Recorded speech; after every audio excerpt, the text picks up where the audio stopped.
السلام عليكم ورحمة الله وبركاته. وعليكم السلام ورحمة الله وبركاته. إن الحمد لله نحمده ونستعينه ونستغفره ونؤمن به ونتوكل عليه ونعوذ بالله من شرور أنفسنا ومن سيئات أعمالنا من يهده الله فلا مضل له ومن يضلل فلا هادي له وأشهد أن لا إله إلا الله وحده لا شريك له وأشهد أن سيدنا ومولانا محمدا عبده ورسوله الذي نزل الفرقان عليه ليكون للعالمين نذيرا وداعيا إلى الله بإذنه وسراجا وقمرا منيرا أما بعد فقد قال الله سبحانه وتعالى في كلامه المجيد والفرقان الحميد أعوذ بالله من الشيطان الرجيم بسم الله الرحمن الرحيم إنما حرم عليكم الميتة والدم ولحم الخنزير وما أهل به لغير الله فمن اضطر غير باغ ولا عاد فلا إثم عليه إن الله غفور رحيم. الحمد لله মহান আল্লাহ রাব্বুল আলামিনের দরবারে আমরা অসংখ্য অগণিত শুকরিয়া আদায় করছি, যিনি আজকের এই জুমার দিনে আমাদেরকে জুমার নামাজ আদায়ের জন্য জামে মসজিদে একত্রিত হওয়ার তৌফিক দান করেছেন এবং কোরআন ও হাদিস থেকে কিছু কথা বলা ও শোনার তৌফিক দান করেছেন। এই জন্য আমরা কালিমাতে শুকর আদায় করি আলহামদুলিল্লাহ।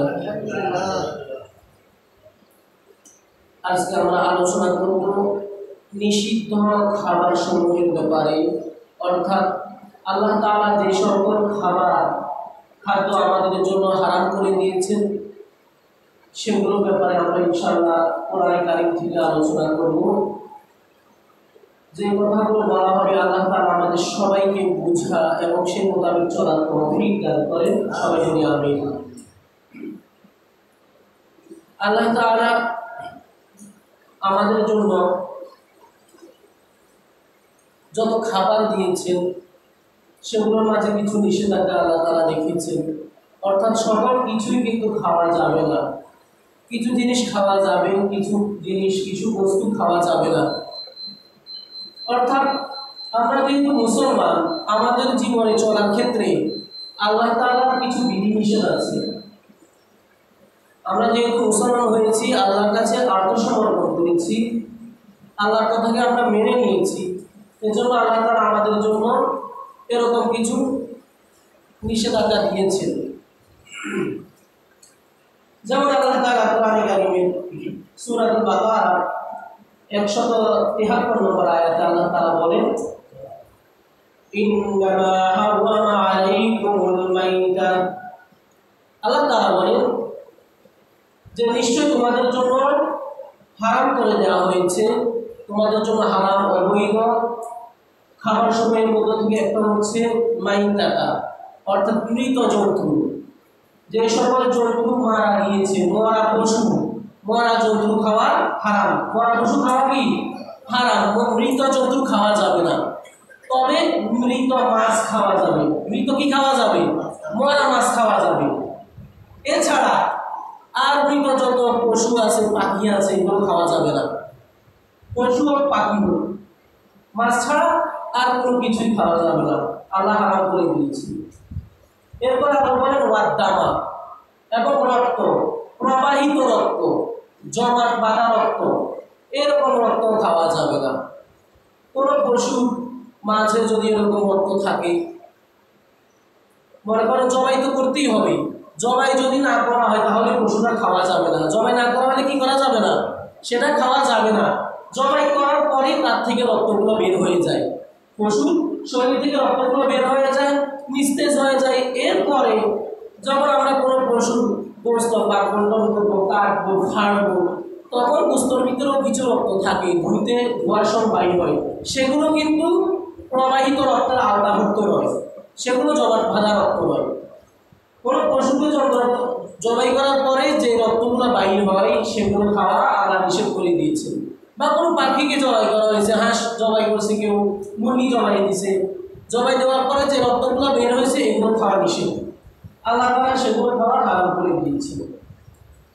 এরপর আল্লাহ বলেন ওয়ালাহমাল খিনজির, আল্লাহ তাআলা আমাদের জন্য শুকরের গোশতকে হারাম করে দিয়েছেন। কিসের গোশত? শুকরের গোশত। শুকর পুরাটাই হারাম, তার রক্ত, গোশত, হাড়, চামড়া থেকে নিয়ে শুরু করে পুরো বডি, পুরো শরীরটা, তার সব কিছুই হারাম। যে কোনো কিছুতে যদি সে মুখ দেয়, কোনো পাত্রে, কোনো ভাণ্ডে, সেটাও নাপাক হয়ে যাবে। শুকরটাকে আল্লাহ তাআলা পুরোপুরিভাবে হারাম করে দিয়েছেন। অতএব কোনো খাদ্যদ্রব্যের মাঝে যে কোনো ধরনের বাজারজাতকরণ, যে খাবারগুলো আমরা পাই, প্রক্রিয়াজাত আমাদের মাধ্যমে আমাদের কাছে আসে, ফ্যাক্টরি থেকে উৎপাদিত হয় যে সকল পণ্য, খাবারের আইটেমগুলো, এগুলোর মাঝেও যদি মৃত জন্তুর সংমিশ্রণ থাকে, কোনো মৃত পানির কোনো অঙ্গ প্রত্যঙ্গ কিছু দিয়েছে, গোস্ত হোক, রক্ত হোক, অথবা শুকরের যদি কোনো কিছু দেওয়া হয়, তাহলে সেই খাবার বস্তুটা হারাম হয়ে যাবে। যে কোনো ধরনের খাবারের বস্তু যেগুলো আমরা সরাসরি দেখতেছি না, আমাদের কাছে আসে ফ্যাক্টরি থেকে উৎপাদিত হয়ে, তাহলে সেগুলো আল্লাহ তাআলা, শুকরের মাংসটাকে আল্লাহ তাআলা হারাম করে দিয়েছে। এরপর আল্লাহ বলেন ওয়ামা উহিল্লা বিহি লিগাইরিল্লাহ, আর হচ্ছে যে সকল জন্তুকে আল্লাহ ছাড়া অন্য কারো নামে জবাই করা হয়েছে, অর্থাৎ আমরা যেহেতু মুসলমান, আল্লাহ ছাড়া অন্য কারো নামে যদি কোনো পশু জবাই দেওয়া হয়, কোনো দেবদেবীর নামে, দেবতার নামে বা মূর্তির নামে, অর্থাৎ আল্লাহ ছাড়া যে কারো নামেই হয়ে থাকুক, কোনো পীরের নামেও যদি জবাই দেওয়া হয়, খাজা বাবার নামে, কোনো অলি আল্লাহর নামেও যদি জবাই দেওয়া হয়, তাহলে সেটা আমাদের জন্য হারাম, সেটা জায়েজ হবে না। যদি মূর্তির নামে যদি দেওয়া হয়, ভিন্ন ধর্মাবলম্বীরা দেয়, সেটা তো আমাদের জন্য হারাম, সেটা একদম স্পষ্ট, সেটা আমরা বুঝতেছি। আর আমাদের ধর্মের আমরা যদি মুসলমানরাও যদি আল্লাহ ছাড়া অন্য কারো নামে, কোনো অলির নামে যদি জবাই দেয়, অলিকে সন্তুষ্ট করার জন্য, পীরের দরবারে যদি আল্লাহর জন্য দেওয়া হয়, তাহলে খাওয়া জায়েজ হবে।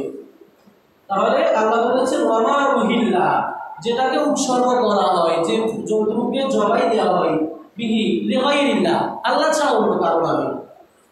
তাহলে গায়রুল্লাহর নামে যদি কোনো পশু জবাই দেওয়া হয়, সেই পশুর গোশত খাওয়া মুসলমানদের জন্য হারাম।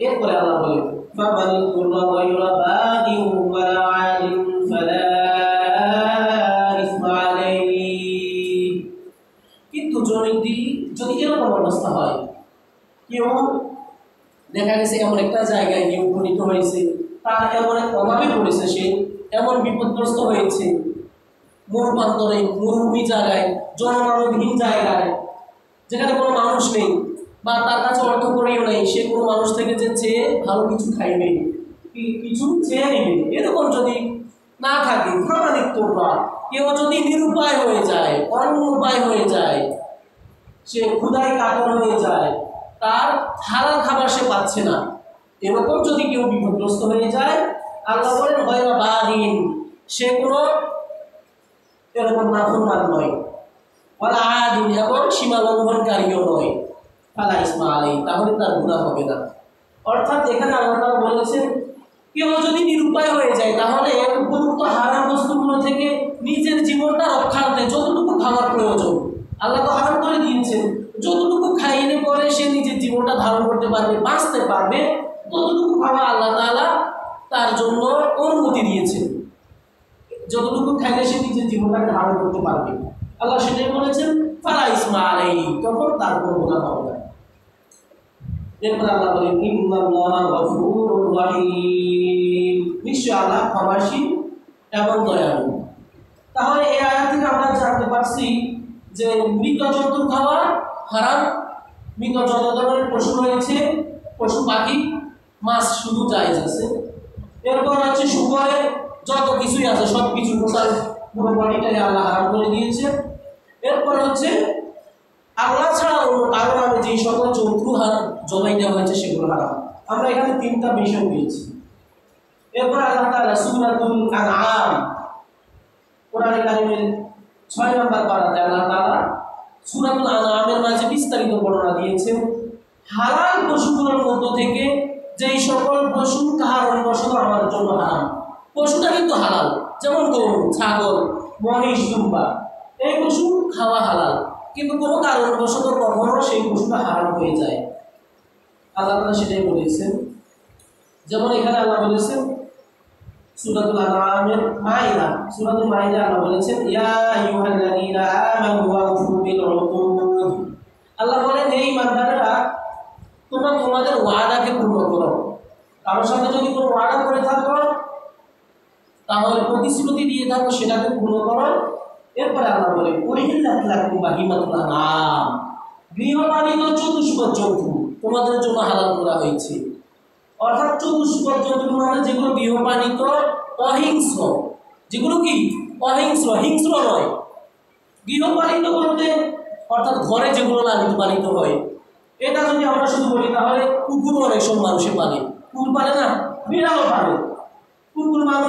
কুকুর এমনিতে শখ করে পালা কিন্তু জায়েজ নাই, শখ করে কুকুর পালা জায়েজ নাই। কুকুর পালা জায়েজ হবে যখন সে নিরাপত্তার জন্য তার বাড়ি পাহারা দিবে, ঘর পাহারা দিবে, হ্যাঁ, এই ধরনের জন্য, এই উদ্দেশ্যে যদি পালে কেউ, তাহলে কুকুর পালন জায়েজ আছে। নয়তো শখের বশবর্তী হয়ে কোনো মুসলমানদের জন্য কুকুর পালন করা জায়েজ নাই, ইসলামী শরীয়তে এর কোনো অনুমোদন নাই। তো আল্লাহ বলেছেন যে চতুষ্পদ জন্তুর মধ্য থেকে যেগুলো অহিংস্র, হিংস্র নয়, এই সকল জন্তু তোমাদের জন্য হালাল করে দেওয়া হয়েছে। এরপরে অংশ আল্লাহ বলেন গায়রা মুহিল্লিস সাইদি ওয়া আনতুম হুরুম। আল্লাহ তাআলা এখানে আরেকটা কথা বলেছেন, সেটা হচ্ছে আল্লাহ যারা হাজি তাদের ব্যাপারে বলেছেন যে তোমরা যারা হজ করতে গিয়ে এহরাম বাঁধো, এহরাম বাঁধার পরে তোমাদের জন্য কোনো পশু পাখি শিকার করা হালাল নয়। এখানে প্রসঙ্গক্রমে আল্লাহ তাআলা সেটা বলেছেন। এরপর আল্লাহ বলেন ইন্নাল্লাহা ইয়াহকুমু মা ইউরিদ, আল্লাহ যেটা তোমাদের জন্য ভালো মনে করেন সেটাই আল্লাহ তাআলা হুকুম করেন। অর্থাৎ যে জন্তুটা আল্লাহ তাআলা আমাদের জন্য খাওয়া নিষেধ করে দিয়েছেন, সেটা নিষেধ করার পেছনে অনেকগুলো কারণ রয়েছে। অনেকগুলো কি রয়েছে? অনেক কারণ রয়েছে, অনেক উদ্দেশ্য রয়েছে। এমনিতে আল্লাহ তাআলা আমাদের জন্য হারাম করে দেন নাই। হিংস্র জন্তু এজন্য আল্লাহ হারাম করেছেন, তার মাঝে যে একটা হিংস্রত্ব রয়েছে, সে মানুষের উপর আক্রমণ করে, এরকম একটা অবস্থা রয়েছে।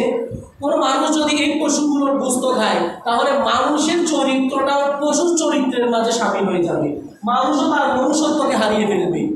পশু যেরকম মানুষের উপর কোনো কারণ ছাড়াই হামলা করে, অনেক সময় কুকুর আপনি পথ দিয়ে যাচ্ছেন এমনিতে আপনাকে কামড় দিবে, বা অন্যান্য হিংস্র জন্তু, বাঘ, এরপর সিংহ, ভাল্লুক, অন্যান্য জন্তু যেগুলো রয়েছে, কোনো কারণ নাই।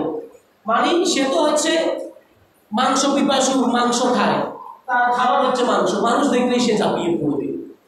তাহলে কোন মানুষও যদি এই হিংস্র পশুগুলোর গোস্ত খায়, তাহলে মানুষের চরিত্রটাও পশুর চরিত্রের মাঝে সামিল হবে, সেও এরকম তার মনুষ্যত্ব হারিয়ে ফেলবে। এই জন্য আল্লাহ নিষেধ করে দিয়েছেন। এরপরে আল্লাহ বলেন, এরপরে আল্লাহ তাআলা বলেছেন সূরাতুল মাইদা 3 নম্বর আয়াত, এই আয়াতে হালাল যেসব পশু খাওয়া কারণবশত হারাম সেগুলোর কথা আল্লাহ বলেছেন। আল্লাহ বলেন حرمت عليكم الميتة والدم ولحم الخنزير وما أهل لغير الله به। حرمت عليكم, তোমাদের উপর হারাম করে দেওয়া হয়েছে, মাইতাতু মৃত জন্তু, ওয়াদামু এবং জমাট বাঁধা প্রবাহিত রক্ত, ওয়ালাহমুল খিনজির এবং শুকরের গোশত, ওয়া মা উহিল্লা লিগাইরিল্লাহি বিহি আল্লাহ ছাড়া অন্য কারো নামে যে পশু জবাই করা হয়েছে সেগুলো, এটা কিন্তু আমরা আরেকটা আয়াতে পেয়েছি। এরপরে আল্লাহ বলেছেন ওয়াল মুনখানিকাতুন, এবং যেই সকল হালাল পশুকে শ্বাস রোধে হত্যা করা হয়েছে। পশুটা হয়তো কোনো কিছু দড়ির সাথে বা কোনো কিছুর সাথে পেঁচিয়ে গলায় বাঁধ পড়ে গেছে, ফাঁস পড়ে গেছে, ফাঁস পড়ে গিয়ে যদি এই পশুটা মারা যায় তাহলে এমন পশু খাওয়া হারাম।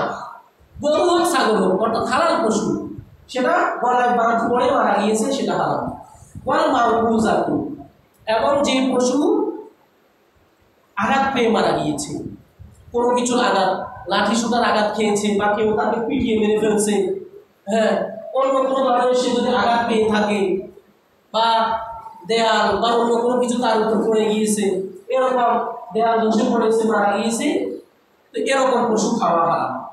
এরপর আল্লাহ বলেন ওয়াল মুতারাদ্দিয়াতু, এবং যে পশুটা উপরের জায়গা থেকে, কোনো পাহাড়ের চূড়া থেকে বা অন্য কোনো উঁচু জায়গা থেকে পড়ে মারা গিয়েছে, এই ধরনের পশু খাওয়া হারাম। ওয়াল নাতিহাতু, এবং এমন পশু যে পশুকে অন্য কোনো পশু শিংয়ের ঘাই দিয়ে আঘাত করে মেরে ফেলেছে বা দুইটা পশু সংঘর্ষ লেগেছে, এরকম লড়াই করার ক্ষেত্রে লড়াই করতে গিয়ে এরকম মারা গিয়েছে, এরকম পশু খাওয়া হারাম। তাহলে এখানে হালাল পশু থেকে আমরা চারটা বিষয় পেয়েছি। আরেকটা পশু আল্লাহ বলেছেন ওয়ামা আকালা সাবু ইল্লা মা যাকাইতুম, যে পশু বা প্রাণীকে অন্য কোনো প্রাণী খেয়ে ফেলেছে। যেমন অনেক সময় আমরা পেয়ে থাকি এরকম যে মাছের পেটেও আমরা মাছ পাই। আপনি বাজার থেকে একটা মাছ কিনে আনছেন, তো এই মাছের পেটে কোনো ধরনের দেখা গেছে কোনো ধরনের নদী বা সাগরের মাছ, এই মাছের পেটেও দেখবেন আপনি ছোট ছোট মাছগুলো অনেকগুলো এরকম থাকে, আমরা অনেক সময় পেয়ে থাকি। এই পেটে যে মাছটা পাওয়া গেছে সেটা খাওয়া হারাম।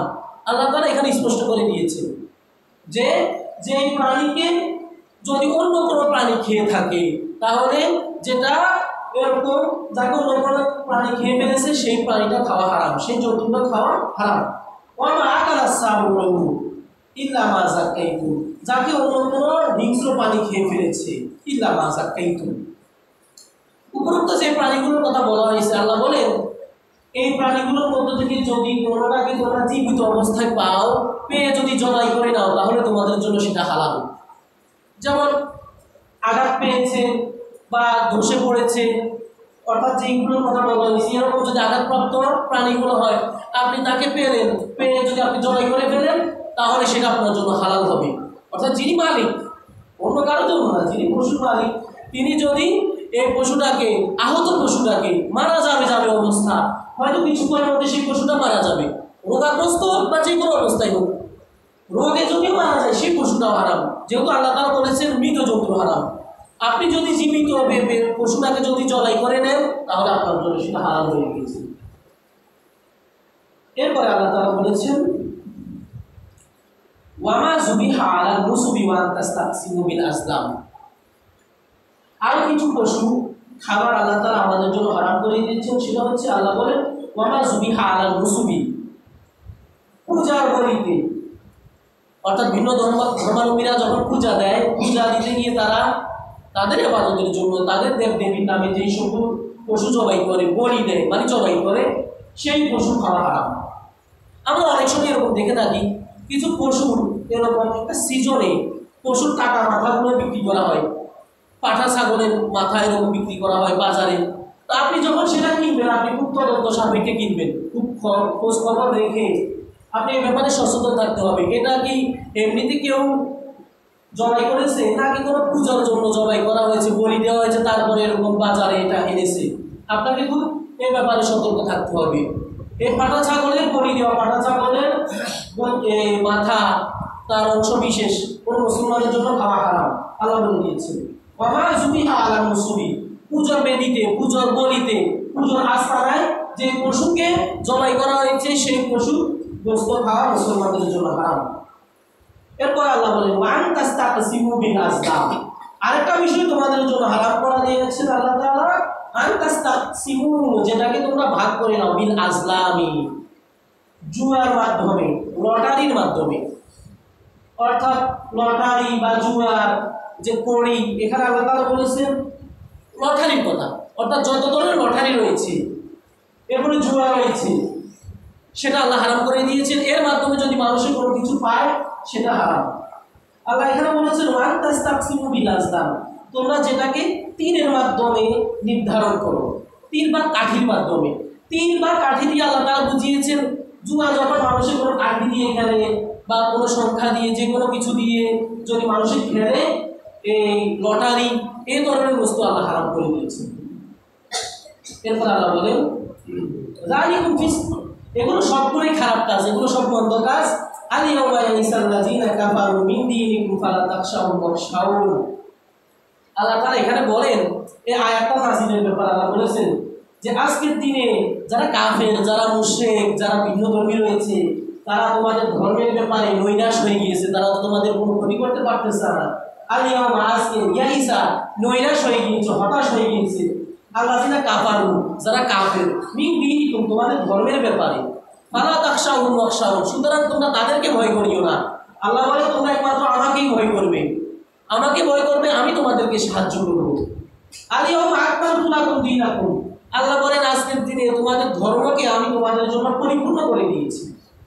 এই আয়াতটার ব্যাপারে বলা হয়েছে যে কোরআনে কারিমের সর্বশেষ নাযিলকৃত আয়াত হচ্ছে এটা। রাসূল সাল্লাল্লাহু আলাইহি ওয়াসাল্লামের বিদায় হজের দিন যখন রাসূল সাল্লাল্লাহু আলাইহি ওয়াসাল্লাম একদম জীবনের শেষ হজটা করবেন, সেই হজের দিন এই আয়াতটা নাযিল হয়েছে। তখন রাসূল সাল্লাল্লাহু আলাইহি ওয়াসাল্লাম সকলের সামনে এই আয়াতটা পাঠ করেছেন। আল্লাহ তাআলা সেটা বলেছেন যে আল-ইয়াউমা আকমালতু লাকুম, আজকের দিনে আমি তোমাদের ধর্মটাকে, ইসলামটাকে তোমাদের জন্য পরিপূর্ণ করে দিয়েছি। ওয়া আতমামতু আলাইকুম, আর আমার যত নিয়ামত রয়েছে, আমার সকল নিয়ামত আমি তোমাদের জন্য পরিপূর্ণ করে দিয়েছি। ওয়া রাদিতু লাকুমুল ইসলাম দীনা, আর একমাত্র ইসলাম ধর্মকেই তোমাদের জন্য আমি মনোনীত করেছি। সুবহানাল্লাহ। অর্থাৎ আল্লাহ তাআলার পক্ষ থেকে মনোনীত, সিলেক্টেড, নির্বাচিত ধর্ম হচ্ছে একমাত্র ইসলাম। কি? একমাত্র ইসলাম। এখন হচ্ছে ইসলামের সময়, ইসলাম ছাড়া অন্য কোনো ধর্ম চলবে না।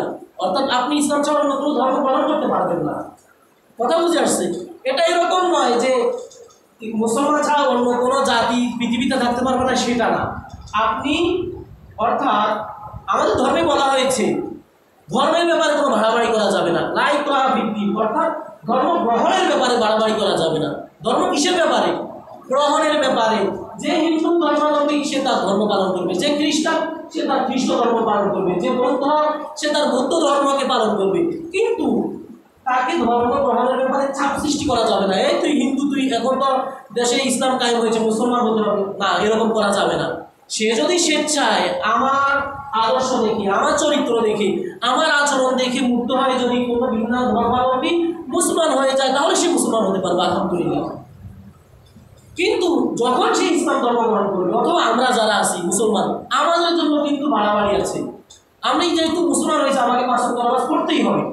আমি যেহেতু মুসলমান, আমাকে আল্লাহর বিধান মানতেই হবে, রাসূলের সুন্নাত মানতেই হবে। আমাদের জন্য এই নিয়ম নীতিটা, যে ভিন্ন ধর্মের তাকে বাড়াবাড়ি দেওয়া যাবে না। আল্লাহ আমাদেরকে বোঝার তৌফিক দান করুন। তাহলে আল্লাহ তাআলা বলেছেন আল-ইয়াউমা আকমালতু লাকুম দীনাকুম ওয়া আতমামতু আলাইকুম নি'মাতি ওয়া রাদিতু লাকুমুল ইসলাম দীনা, আজকের দিনে আমি তোমাদের জন্য তোমাদের ধর্মকে পূর্ণ করে দিয়েছি, আর আমার সকল নিয়ামতকে তোমাদের জন্য পূর্ণ করে দিয়েছি, আর আমার পক্ষ থেকে একমাত্র ইসলামকে ধর্ম হিসাবে আমি নির্বাচন করেছি। অর্থাৎ আল্লাহর পক্ষ থেকে ধর্ম হচ্ছে একটা, সেটা হচ্ছে ইসলাম।